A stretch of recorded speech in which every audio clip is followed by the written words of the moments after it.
A car has 10,000 parts. It has steel, glass, a battery pack, wiring, safety systems, and a frame that has to survive a crash.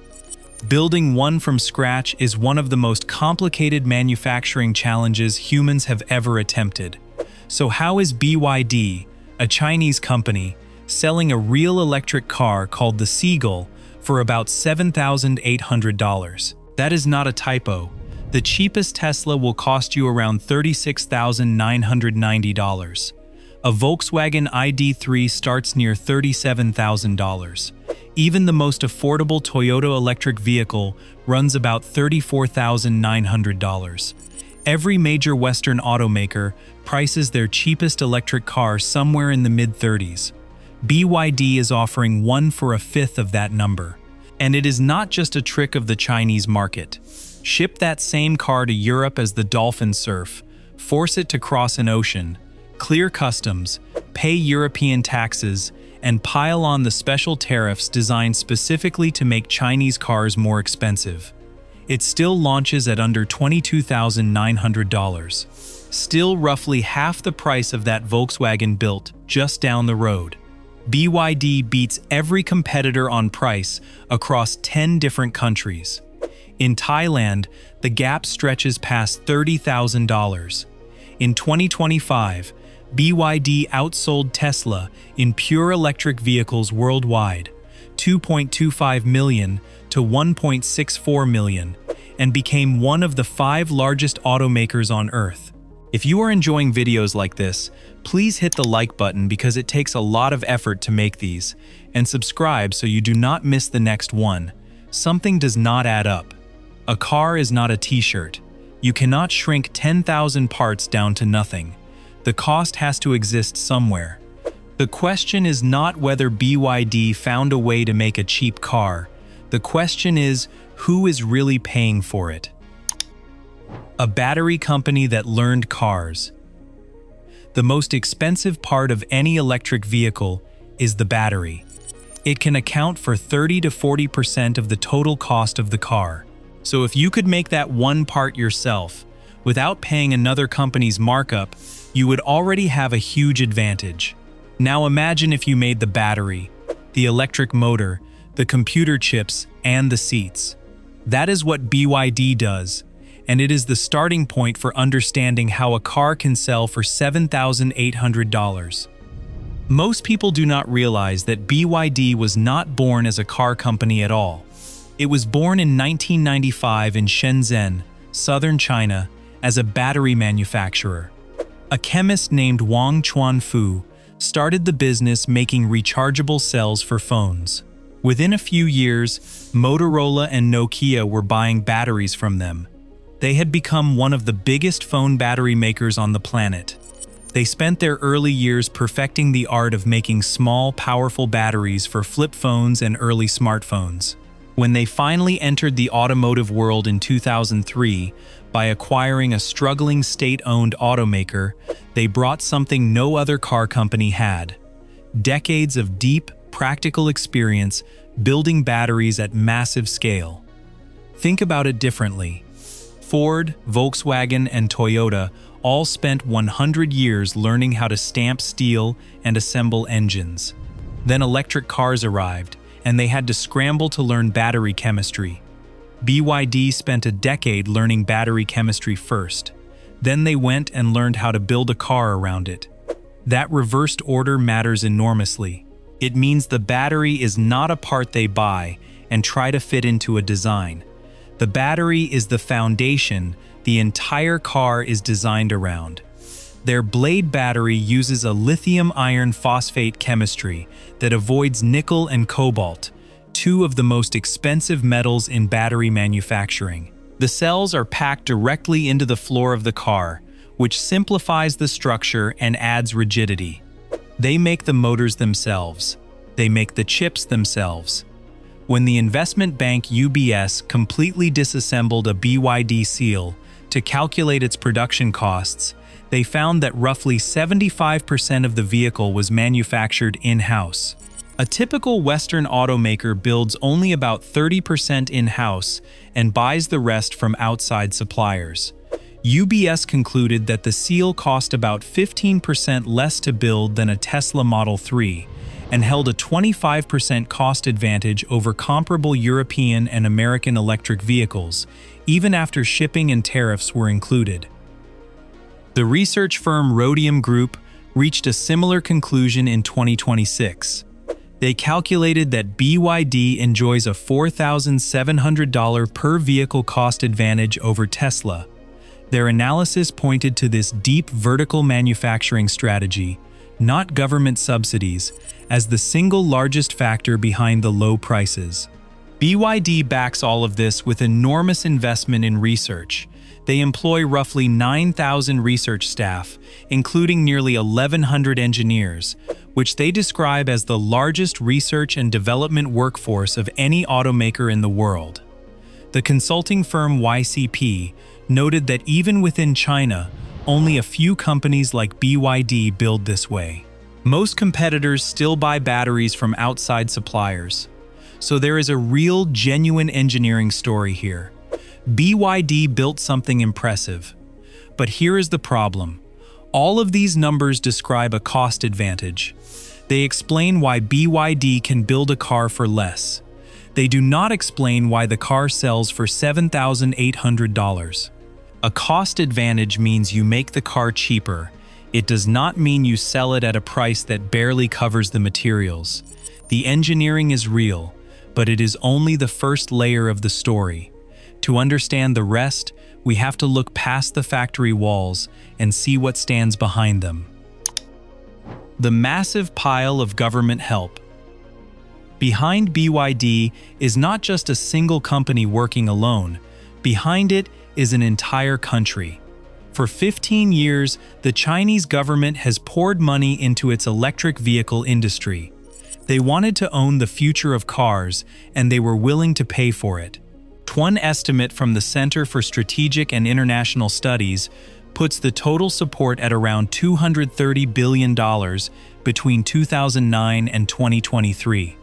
And they call that a very conservative guess.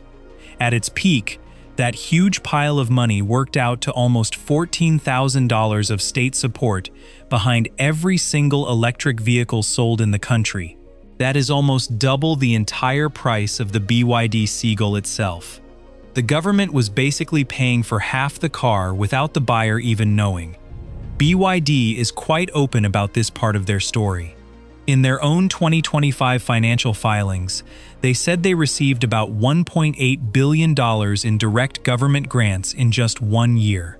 Researchers at Germany's Kiel Institute looked at the numbers and found that BYD's direct subsidies jumped from around $220 million in 2020 to $2.4 billion by 2022.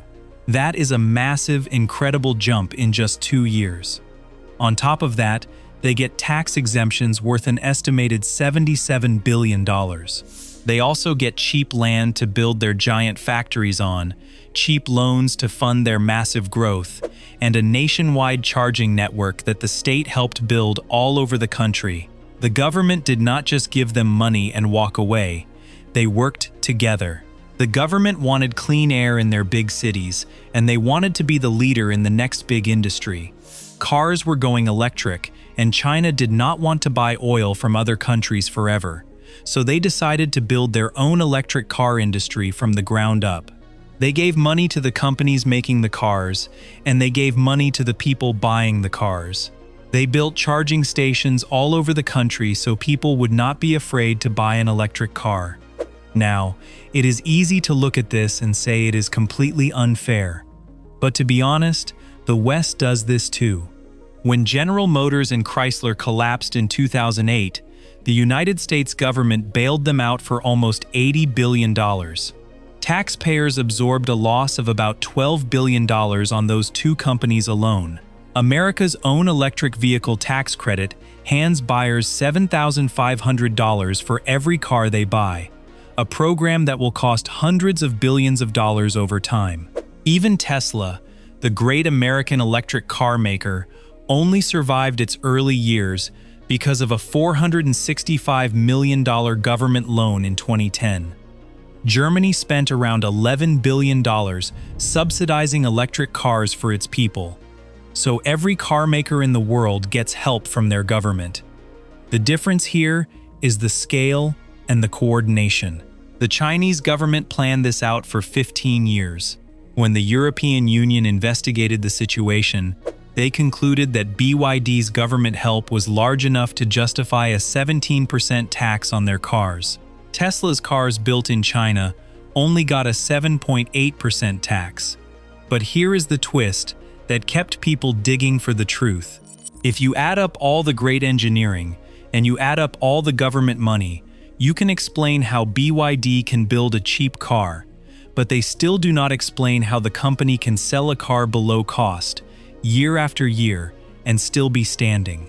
When a price drops beneath what it actually costs to make, that gap does not just vanish into thin air. Somebody has to absorb it. Someone has to pay the difference. So who is paying it? This is the part you cannot see when you look at the shiny showroom. When a price gets pushed this low, the cost does not disappear. It gets quietly moved onto people who are quiet enough not to complain about it.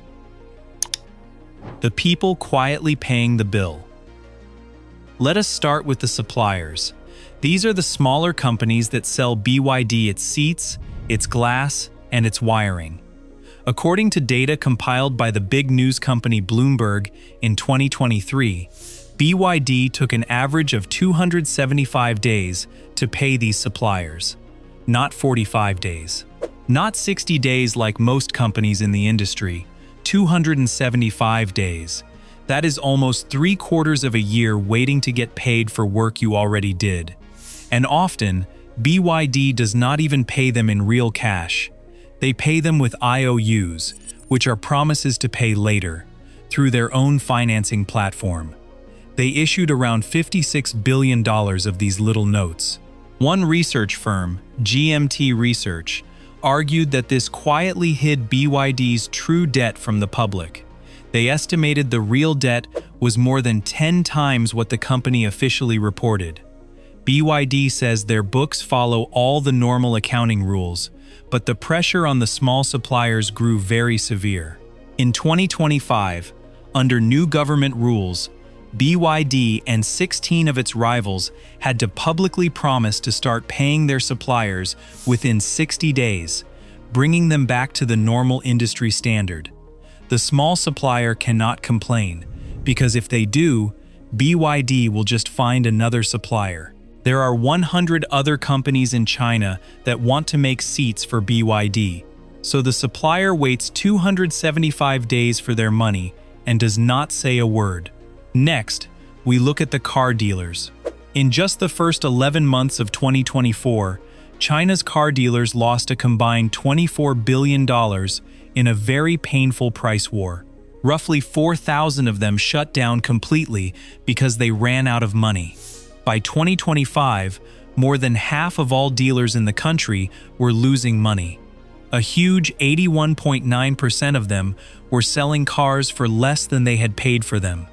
Several BYD dealerships simply collapsed under the weight of these low prices. The dealer cannot complain, because if they do not sell BYD cars, they have nothing to sell.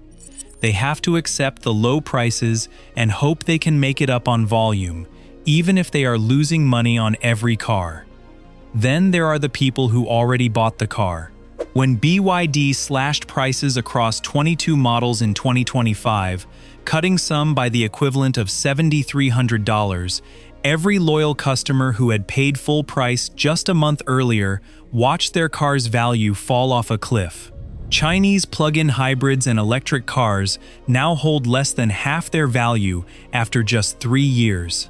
If you bought a car for $20,000, it was worth less than $10,000 almost instantly. The person who already bought the car cannot complain because the price drop already happened. Their car is worth less now, and there is nothing they can do about it. Finally, there are the factory workers. In the spring of 2025, thousands of BYD workers went on strike over huge pay cuts at one big factory. The company cut the overtime hours that made the job livable. Monthly take-home pay reportedly fell by as much as $900, dropping down to $450, which is very close to China's minimum wage. The worker cannot complain because there are 100 other people waiting in line to take their job. If they do not like the pay cut, they can leave. But they need the job to feed their family, so they stay and work for less. This got so loud that China's own government had to step in. The Ministry of Industry called the price war a classic case of involution, which means working harder for less. They warned very bluntly that there are no winners in a price war, nor is there any future in it. The chairman of a rival automaker went even further. He warned that an Evergrande of the car industry, a giant hidden debt bomb, already exists and is just yet to explode.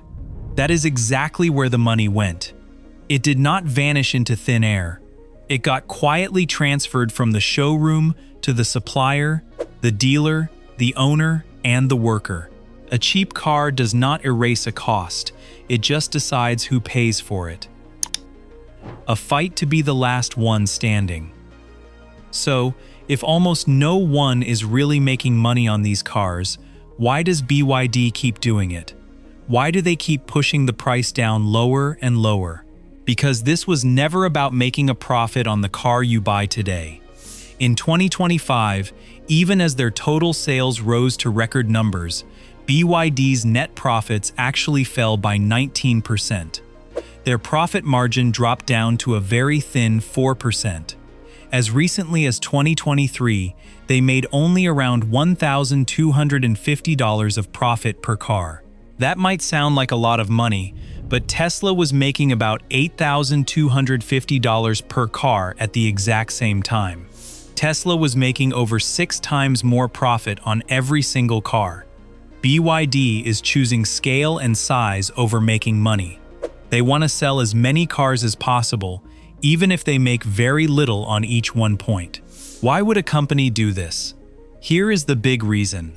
The big consultancy firm AlixPartners predicts that of the 129 Chinese electric vehicle brands fighting today, only 15 will still be standing by the year 2030. That means over 100 car companies will go bankrupt and die. By early 2026, only about 3 Chinese electric car makers were profitable at all. The rest were losing money, waiting for the end. Brands like WM Motor and Hi-Fi have already gone bankrupt or completely gone dark. This is not just a simple price war to sell more cars. It is a last one standing contest. BYD's own founder calls it exactly that. He calls it a knockout stage, like in a big sports tournament where the losers go home and the winner takes everything. The 100 car companies that will die are not just names on a piece of paper. They are factories with workers. They are investors who put their money into a dream. They are dealerships that built buildings and hired salespeople.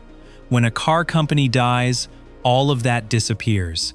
BYD is causing this to happen by keeping their prices so low. They are making it impossible for the other companies to survive. If you are a small car company in China, you have to sell your car for enough money to pay your workers and your suppliers. But if BYD sells a similar car for $7,800, no one will buy your car. You have to lower your price to match BYD, but if you do, you lose money. You cannot keep losing money forever, so you go bankrupt. This is the knockout stage. BYD is the biggest fighter in the ring, and they are punching the smaller fighters until they cannot get up. They can take the punches because they have the government money and the in-house parts. The smaller fighters do not have that. They are fighting with one hand tied behind their back. BYD knows this. They know that if they just keep the prices low for a few more years, they will be the only one left. Even BYD's own executive vice president, Stella Li, now admits that the pricing is not sustainable for the long term.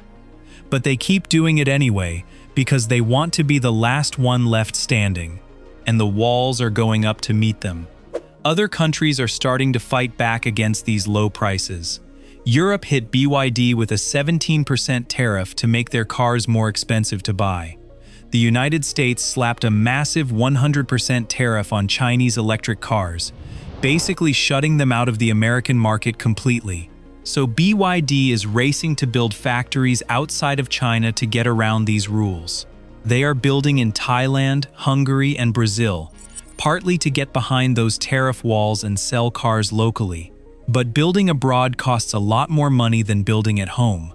And at their flagship plant in Brazil in late 2024, inspectors halted construction completely. They described 163 Chinese workers living in what they called slavery-like conditions. The workers had their passports taken away and were forced to work long hours. By 2026, Brazil added BYD to its official forced labor list. BYD said they do not tolerate such conditions and cut ties with the contractor responsible. But the hidden cost had surfaced again, just in a completely different country. This shows that the system does not stop at the border. It just finds new people to pay the bill. What the sticker price hides. Here is what makes this story so hard to wrap your mind around. The engineering inside the BYD Seagull is genuinely good. The battery is safe. The car is real. You can drive it today. None of that is fake. But engineering alone has never produced a $7,800 car. Something else is happening, and it is hiding in plain sight. Think about what happens when you walk into a store and see a product for a price that seems impossible. Your brain does one of two things. Either you assume the product is terrible, or you assume the seller found some brilliant new way to make it. Both assumptions feel safe. They let you enjoy the low price without asking uncomfortable questions. But what if neither one is true? What if the product is decent and the maker is smart, but the low price is still possible only because a whole chain of other people are quietly losing money so you can get a deal? That is the situation with BYD. The company is not lying about the car. They are just not showing you the full picture. And the full picture is not a single secret. It is a system that stretches from government offices in Beijing to factory floors in Brazil. Consider what this means for the global car industry. For over 100 years, automakers competed on quality, features, and brand prestige. Mercedes charged more because people believed the engineering was better. Toyota charged less than Mercedes, but still made a healthy profit on every car. The system was simple. Build a car, sell it for more than it cost, keep the difference. BYD has broken that model entirely. They are selling cars for less than it costs to build them, not as a temporary sale, but as a permanent strategy. They are treating cars like a loss leader at a grocery store. The milk sold at cost to get you in the door. But instead of hoping you buy cheese on the way out, they are hoping the competition goes bankrupt while they wait. Now think about the companies watching this happen. If you are Ford or Volkswagen, what do? You cannot sell a car for $7,800. Your supply chains are different. Your labor costs are different. Your investors expect a profit margin every quarter. You cannot tell your shareholders you plan to lose money for 5 years straight just to eliminate the competition. You are playing a different game with different rules, and BYD is playing a game you cannot follow. This is why the tariffs matter so much. The 100% tariff from the United States and the 17% tariff from Europe are not just about protecting local jobs. They are about refusing to play a game where the winner is the company willing to bleed the longest. Western governments are looking at this and saying that a market where the winner is the company willing to lose money indefinitely is not a healthy market for anyone. But there is a deeper question that almost nobody is asking out loud. Even if BYD wins the knockout stage and becomes the dominant automaker on Earth, what happens next? A company that has spent years training its customers to expect a $7,800 electric car cannot suddenly raise the price to $25,000 without losing those customers. And a company that has spent years squeezing every link in its supply chain cannot suddenly start paying everyone fairly without costs exploding. The knockout strategy may win the battle, but it creates a trap for the winner too. You destroy the competition by training the market to expect prices that nobody can survive on, including yourself. The story of BYD is ultimately a story about a choice. A company looked at the future of transportation and decided that the fastest way to dominate it was to make the price so low that no one could follow. The engineering made that price possible. The government support made it sustainable. The suppliers and workers made it real. But the decision to push it this far, this fast, was a strategic choice about who pays and when. The $7,800 price tag is honest about the car. It is just not the whole bill, and most of the people paying for that price will never even know they did. If you enjoyed this deep look into the world of electric cars and want to see more like it, hit the like button, subscribe, and turn on notifications so you never miss the next one. There are related videos on the screen right now if you want to keep watching and learn more about how the world really works. So here is a question for you. If you could buy an electric car for $7,800, but you knew the factory workers and the small suppliers were paying the true cost behind the scenes, would you still buy it? Let me know in the comments below.